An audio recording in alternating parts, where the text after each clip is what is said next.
사랑과 인사하겠습니다. 예수님의 이름으로 사랑하고 축복합니다.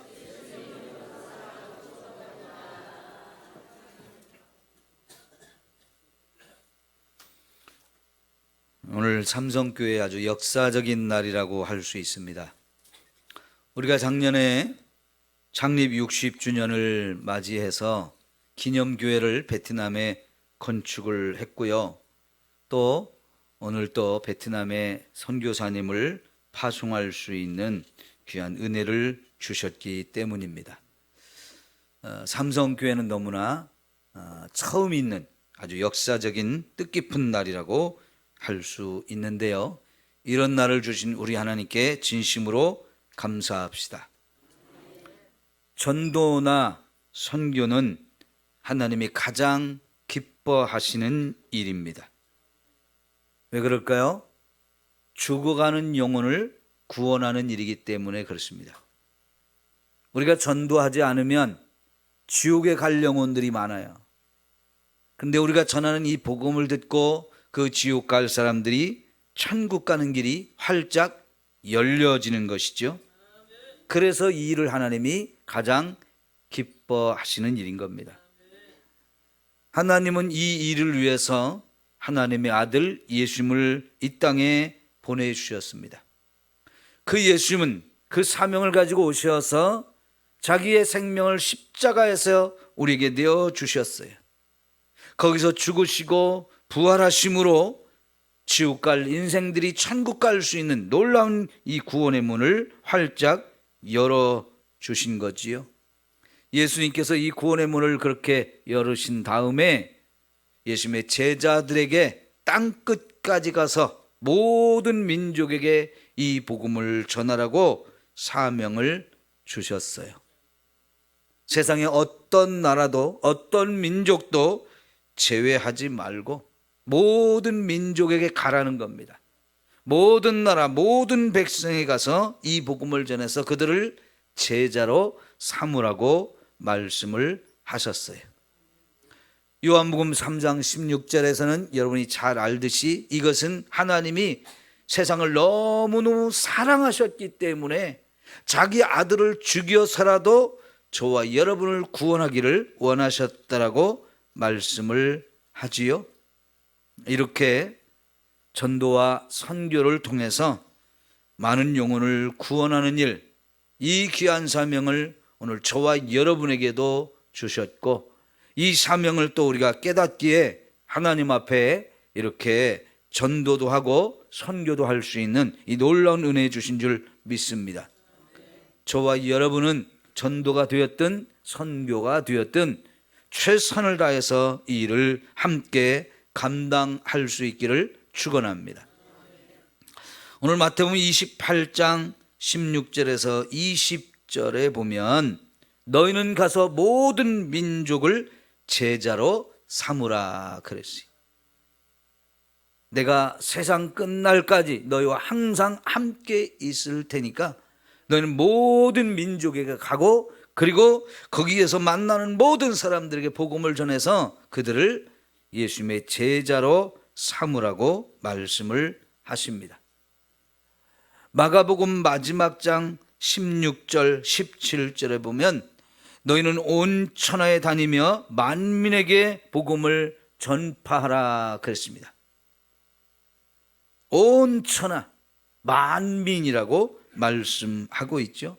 그래서 이들이 나가서 복음을 전할 때 믿고 세례를 받으면 그 사람은 구원을 받을 것이지만 이 믿지 않는 자가 되면 결국은 정죄를 받으리라고 말씀을 하셨어요.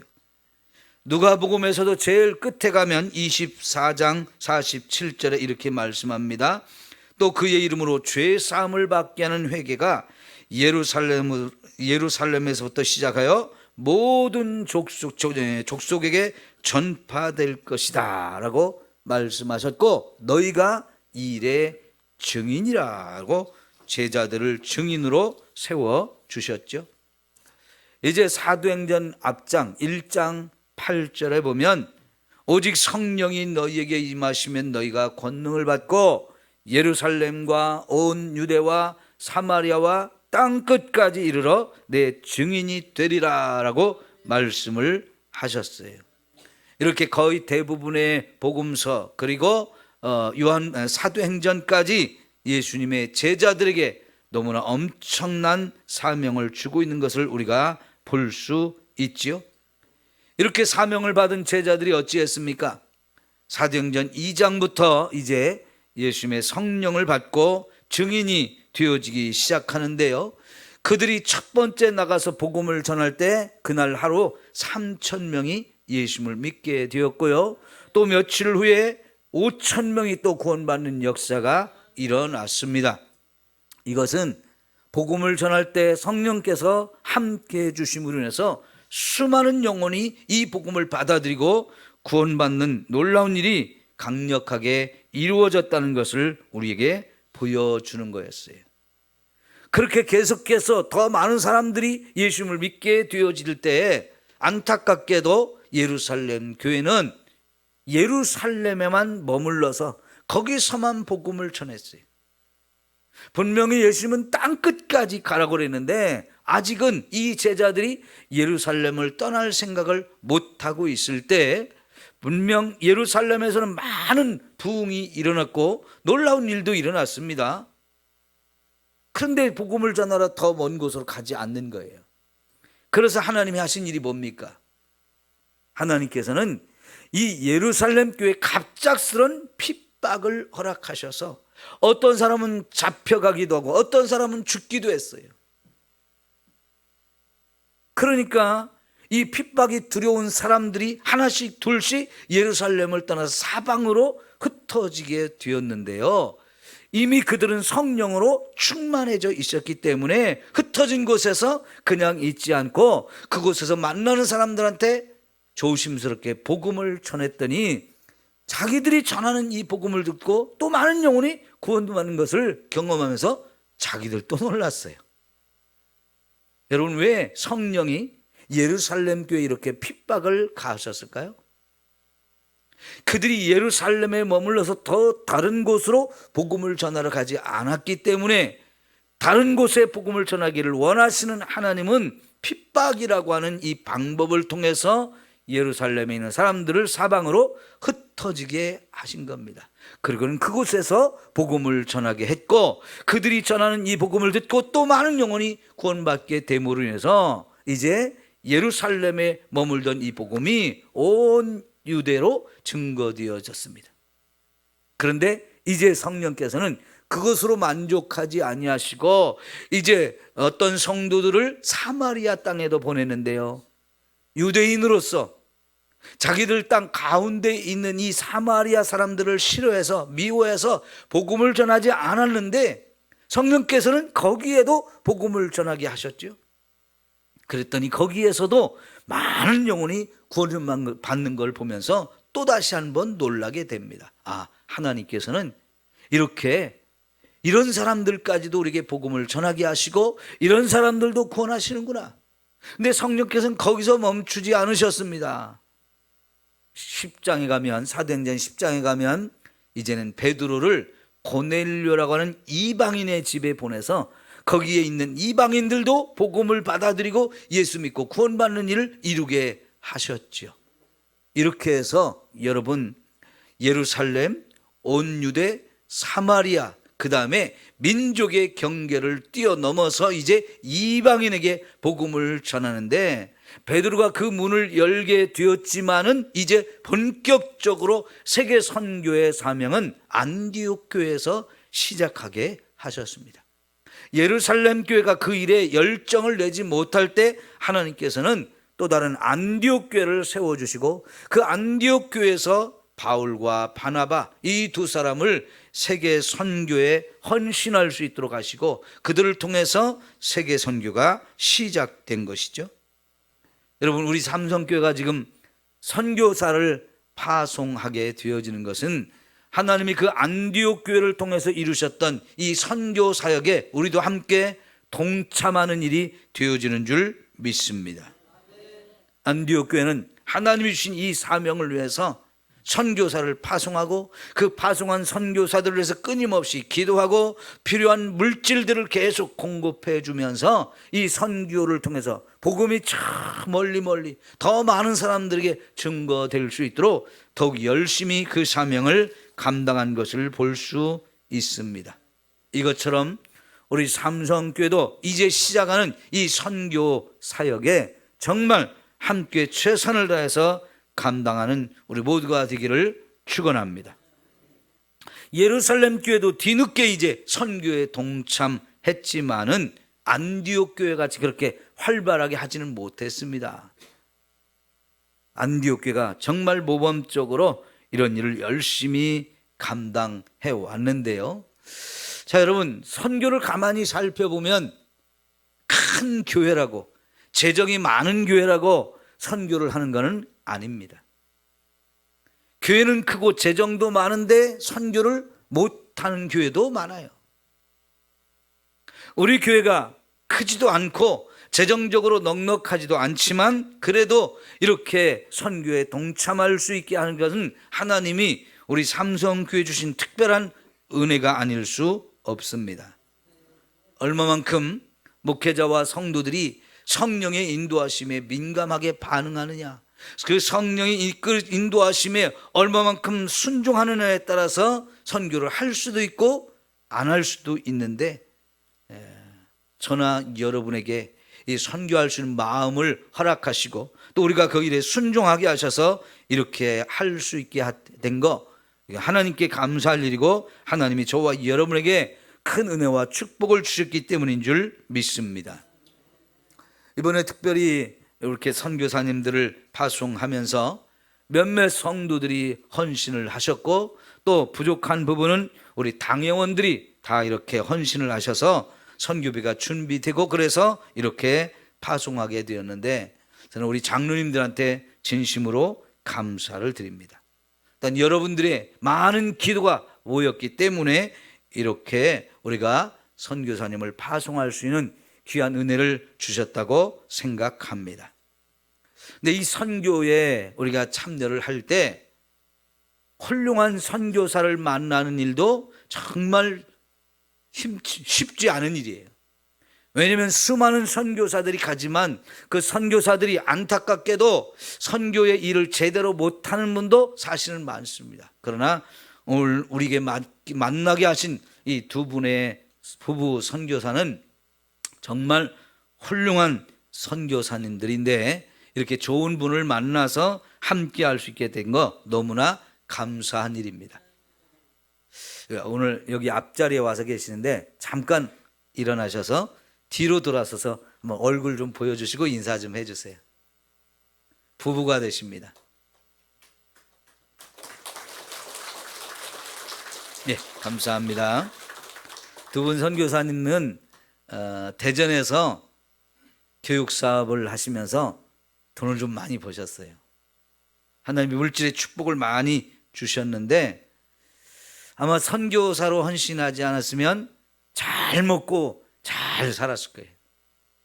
그런데 그걸 다 내려놓고 하나님이 주신 이 선교 사명에 전적으로 헌신을 하셨어요. 그래서 베트남에 선교사로 가면서 있는 재산을 다 정리해가지고 베트남으로 가시면서 그 돈을 다 쏟아 부어서 고아원을 건축을 하고 그때부터 이제 고아원을 운영하면서 지금 22년간 그곳에서 선교사로 사역을 감당해 오셨는데 쉽지 않은 길이었다고 그래요.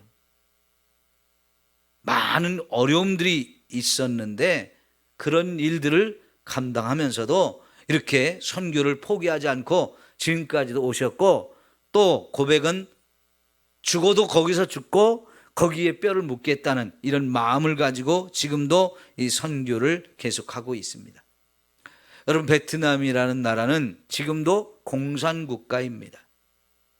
공산국가들은 기독교를 박해하는 곳입니다. 특히나 외국인들이 와서 자기 나라 사람들에게 복음 전하는 것을 허용하지 않는 곳입니다. 그래서 선교가 매우 자유롭지 못할 뿐만 아니라 그거는 위험한 일이기도 해요. 그렇게 복음을 전하다가 감옥에 갇힐 수도 있고 하루아침에 쫓겨날 수도 있습니다. 그런 곳에 들어가셔서 목숨을 걸고 전 재산을 거기에 쏟아부어서 이렇게 사역을 하고 있는데요. 고아원, 여러분, 이거는 공산국가에서는 외국인들에게 더더욱 허락하지 않는 일입니다. 왜냐하면요, 공산국가들은 자기 나라의 치부를 밖으로 드러내지 않는 습성이 강합니다. 그래서 자기들의 고아 없다라고 이렇게 하지, 있어도 없다고 하고 그 있는 아이들 자기들이 돌보지 못하면서도 외국인들한테는 더더욱 맡기지 않거든요. 그런데 외국인이 들어가서 고아원을 건물을 짓고 시작할 때 놀랍게도 하나님이 고아원을 할 수 있도록 허락을 해 주었어요. 처음에는 하나로 시작했지만 또 다른 고아원까지 맡겨주면서 이것도 해달라고, 그래서 2개의 고아원을 이렇게 운영할 수 있게 하셨고요. 몇 년 전에 우리 아이들이 와서 여기서 공연하는 거 여러분 보셨죠? 작년에도 지난번에 못 왔던 아이들 절반을 또 데리고 와서 이렇게 우리나라에서 많은 걸 보고 경험하면서 아이들이 돌아가게 되었는데요. 처음에 우리에게 왔던 아이들 돌아가서 신앙도 더 자랐는데 그것이 기회가 되어서 그때까지 예수를 안 믿던 아이들도 다 예수를 믿게 해서 지금은 고아원에 있는 아이들이 다 예수를 믿습니다. 그런데 여러분, 고아원을 하지만 거기서 고아원 아이들한테 복음을 전하는 것도 자유롭게 할 수가 없어요. 왜냐하면 낮에는 공산당에서 이 고아원에 사람을 파견해서 자기들이 월급도 안 주고 고아원에서 또 월급을 주게 하고 자기들 사람을 심어놓고 복음 전하는 걸 감시하며 못하게 하거든요. 그럼 그 사람들 밤에 저녁에 퇴근하고 나면 선생님들이 한 명씩 복음을 전해서 다 예수 믿게 하고, 이제는 그 아이들이 밤이면 모여서 같이 예배도 드리고 성경도 공부하면서 믿음이 쑥쑥 잘 자라게 되었어요. 여러분, 근데 이것만 하지 아니하시고요. 거기서 이제 하노이라는 곳이 베트남의 수도인데 거기서 50km 정도 떨어진 북쪽에 그래서 고아원을 하시다가, 하노이가 베트남의 최고 중심 도시니까요. 그곳에 또 부인 선교사님이 나오셔서 비밀리에 전도를 해가지고 교회를 개척하셨어요. 몇 년 전에 제가 그 교회를 가서 보았더니요, 너무너무 성도들을 잘 훈련시켜놨어요. 정말 훈련되어 있고요, 열심히 신앙생활하는 모습이 너무나 아름다웠는데, 작년에도 가서 보니까요, 여전히 신앙생활 더 열심히 하고 있고 또 더 잘 훈련되어졌고 더 많은 사람들을 전도해서 잘 성장하고 있는 그런 모습을 보았는데, 사실은 베트남이 예전에 남과 북으로 갈려져서 전쟁을 많이 했잖아요. 그러다가 이제 북쪽이 승리를 해가지고 전체가 공산화가 되었는데요. 특별히 이 하노이는 북쪽 수도였기 때문에 공산 사상이 뿌리 깊게 박혀 있는 곳입니다. 그리고 공산주의 통치가 더 강력하게 펼쳐지는 곳이기 때문에 예배를 드려도 매일 비밀스럽게 예배를 드려야 되고요, 찬송도 크게 못 부르고 기도도 소리내서 하지 못하는 그런 곳입니다. 그럼에도 불구하고 교회를 이렇게 잘 세워나가고 있는데, 많은 선교사들이 거기 가서 선교사로 있지만 현지인에게 복음을 전하지 못하고 교회를 개척하지 못하는 선교사들이 대부분입니다. 그런데 우리 2분은 그런 위험 속에서도 담대하게 복음을 전했고 교회를 개척해서 성장시켜 나가는 모습이 너무나 감사한 일이죠. 담대하게 하는 거예요. 목숨을 걸고 하는 거예요. 이런 훌륭한 선교사들을 만나서 우리가 함께 사역할 수 있게 된 거, 동역할 수 있게 된 거 너무나 감사한데요. 사실은 22년 전에 다른 곳에서 파송을 받아서 이렇게 선교사로 갔지만 지금은 그 관계가 다 끊어져 가지고 사실 파송교회가 없는 상태였고, 그래서 제대로 후원을 받지 못하는 그런 상태에 있어서 우리가 그럼 함께 하면 좋겠다 해서 시작을 했는데, 원래 선교사들을 파송한다고 하면 전적으로 모든 것을 다 책임을 져야 되는 거예요. 생활비도 책임져야 되고, 또 사역비도 계속 후원해 줘야 되고, 또 필요한 물질뿐만 아니라 기도도 많이 이렇게 후원을 해 줘야 되는데, 아직은 우리가 그렇게 모든 걸 다 책임질 수가 없지만, 그래도 적은 부분이라도 우리가 함께 협력하면서 선교사님은 우리가 파송했다는 것을 생각하면서 우리에게 소속이 되고, 그래서 우리를 든든한 뒤에 배경으로 생각하고 더 힘있게 안정적으로 일할 수 있는 이 기반이 되었으면 좋겠다 해서 작은 힘이지만 우리가 합하기로 했고요. 그래서 이렇게 선교사를 파송하게 된 겁니다. 여러분, 지금은 적은 부분을 이렇게 하지만 하나님이 우리에게 더 큰 은혜를 주시고 더 많은 영혼을 우리가 부흥시켜서 또 물질적으로 저와 여러분 더 많이 축복을 받아서 우리 선교사를 더 많이 후원할 뿐만 아니라 나중에는 또 다른 분들도 우리가 파송할 수 있는 이런 은혜를 주시면 좋겠어요. 여러분, 고아원에서 자란 아이들이 이제는 대학을 가기 시작했어요. 근데 이 아이들이 대학을 가기 위해서 지방 도시에서 하노이로 이제 대학을 오게 되면 이 아이들이 또 먹고 자고 할 데가 없잖아요.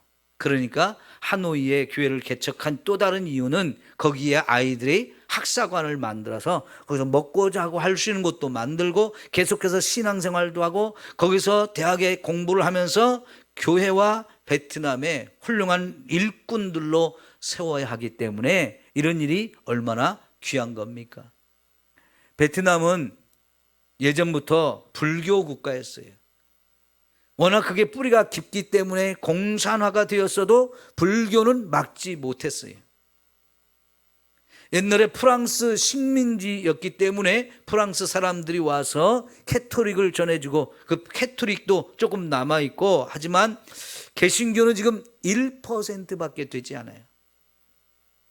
그렇기 때문에 전도가 매우 시급하고 더 많은 선교사들이 가서 선교를 더 열심히 해서 그곳을 복음화시키는 일이 정말 중요한데요. 베트남에는 한 54개 정도의 작은 부족들이 모여있는 국가입니다. 그 중에서도 중국 바로 밑에 그쪽 베트남의 북쪽 지역에 있는 사람들이 복음화율이 지금 많이 높아지고 있었고, 그래서 우리 선교사님들이 북쪽의 소수 민족들을 교회를 돕는 일을 하는 중에 우리에게 소개가 되어서 작년에 우리가 그곳에 교회를 건축하게 되었던 거죠. 여러분, 이런 일도 지금 열심히 감당하고 있는데요. 이런 일을 위해서 우리가 더 많이 기도로 후원을 해줘야 할 줄 믿습니다. 자, 여러분, 물질의 후원보다 기도의 후원이 사실은 더 필요합니다. 저도 저를 위해서 정말 열심히 기도해 주시던 분들이 다 돌아가시고 나니까 그게 굉장히 아쉬웠어요. 그 다음부터는 저나 저 아내가 더 열심히 기도하게 되고 또 함께 목회하는 교회 성도들이 저를 위해서 기도해 주는 것이 정말 큰 힘이 되어지는데요. 선교사님들 정말 누군가 이렇게 막 늘 기억하면서 기도를 해준다는 이거는 너무나 큰 힘이 되어지는 거거든요. 바로 그 기도의 후원이 바로 우리 교회가 해야 하는 거예요. 오늘 여러분, 제가 선교사님의 사역을 세 가지로 이렇게 나누어서 소개를 했는데 그 이유는 뭐냐면 여러분이 기억하고 반드시 매일매일 선교사님을 위해서 기도해 주셨으면 좋겠다는 마음으로 이 사역들을 구체적으로 좀 소개를 했어요. 이 기도가 저들에게 너무나 절실하게 필요합니다. 때때로 이제 두 분을 통해서 기도 제목을 받아가지고 여러분에게도 좀 전해드릴 것이며, 그럼 여러분은 그런 기도 제목을 들을 때 더 관심을 가지고 힘을 합해서 이렇게 기도의 후원을 해 주시기를 부탁을 드립니다. 첫 번째는 고아원 사역이고, 두 번째는 교회 개척 사역이고, 세 번째는 소수민족들 교회를 돕는 이런 사역인데 여러분이 꼭 기억하시고 기도를 해 주신데, 특별히 우리 남편 되시는 장스데반 목사님은 몇 년 전에 뇌출혈이 왔었어요. 그래가지고 몸의 절반을 쓰지 못하는 마비가 되어지는 이런 상태였었는데 그동안 하나님이 많이 치료해 주시고 회복시켜 주셔서 지금은 병이 하나도 없는 분처럼 보입니다만 아직도 몸이 많이 약해요. 그래서 선교사님들의 건강을 위해서도 여러분 많이 기도해 주시기를 바라겠습니다. 여러분이 선교사님을 위해서 계속 기도하다 보면 하나님이 특별히 여러분에게 감동도 주셔서 물질도 후원할 수 있는 이런 기회도 주실 줄 믿습니다. 목사님, 그럼 저는 부담돼서 기도 안 할래요. 그러지 마시고요. 물질의 후원자가 될 수 있도록 하나님이 감동을 주신다는 거, 이거는 여러분에게 하나님이 특별한 은혜를 주시는 거예요. 보냄받은 선교사가 있는가 하면 보내는 사람도 또한 선교사인 거예요. 그걸 보내는 선교사라고 하는 건데, 저와 여러분이 선교사를 후원하는 선교사가 되어줄 수 있다는 거 얼마나 감사한 일입니까? 저와 여러분이 선교 현장에 직접 나가지는 못해도 뒤에서 물질과 기도로 이 선교에 같이 참여할 수 있다는 거 너무나 감사한 일이에요. 근데 그런 일을 하다 보면 하나님이 저와 여러분에게 더 큰 은혜를 주시고 더 물질의 축복도 넘치게 부어주실 줄 믿습니다. 물질의 축복을 주셔야 또 물질로 후원을 할 수 있는 거잖아요. 그런데 여러분, 우리가 이렇게 하나님 앞에 선교에 동참하게 되어지면 하나님이 우리 교회도 부흥하는 축복을 더 주시고 특별히 여러분 가정의 자녀들을 잘 되게 하는 이런 은혜를 주시는 것을 우리는 얼마든지 경험할 수 있고 확인할 수 있어요. 그래서 많은 교회들이, 많은 성도들이 이렇게 선교의 기쁨으로 참여하는 것을 우리는 볼 수 있는 거지요. 여러분, 선교와 전도는 하나님의 마음입니다. 하나님의 마음이며 또 동시에 예수님의 마음이기도 해요. 그 예수님의 마음, 하나님의 마음을 저와 여러분의 마음에 품고 나도 그 예수님의 마음, 하나님의 마음을 가지고 우리가 전도하고 선교에 참여한다는 거, 이게 얼마나 감사한 일입니까? 이 귀한 일을 우리에게 사명으로 주시고 그 일에 함께 동참할 수 있다는 거, 저와 여러분이 하나님의 일꾼으로 쓰임받는 너무나 아름다운 일이고, 저와 여러분이 이 땅에 사는 동안에 우리의 인생을 가장 보람있게 의미있게 만드는 놀라운 은혜가 되어지는 줄 믿습니다. 그래서 오늘 저와 여러분이 이 선교의 귀한 사명을 함께 최선을 다해서 감당하기를 축원합니다. 기도하겠습니다. 좋으신 우리 하나님 아버지, 감사합니다.